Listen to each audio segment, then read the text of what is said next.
అండి, అందరికీ నమస్కారం. నాన్ వెజ్ కర్రీలో వేసుకున్న మిరియాల పొడి ఎలా తయారు చేసుకోవాలో చూపిస్తానండి.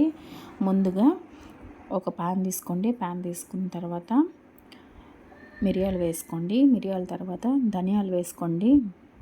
నేను కప్పే తీసుకుంటున్నానండి. సోంపు యాడ్ చేసుకోండి. సోంపు యాడ్ చేసుకున్న తర్వాత లైట్గా స్లిమ్లో పెట్టుకొని ఫ్రై చేసుకోండి. 2 దాల్చిన చెక్క, నెక్స్ట్ 4-5 లవంగాలు, లేదంటే మీకు ఎక్కువ ఘాటు కావాలంటే ఒక 10-12 అన్నా వేసుకోండి, బాగుంటుంది. ఒక బిర్యానీ ఆకు వేసుకోండి. వేసుకున్న తర్వాత బాగా వేయించుకోండి సన్నమంట మీద.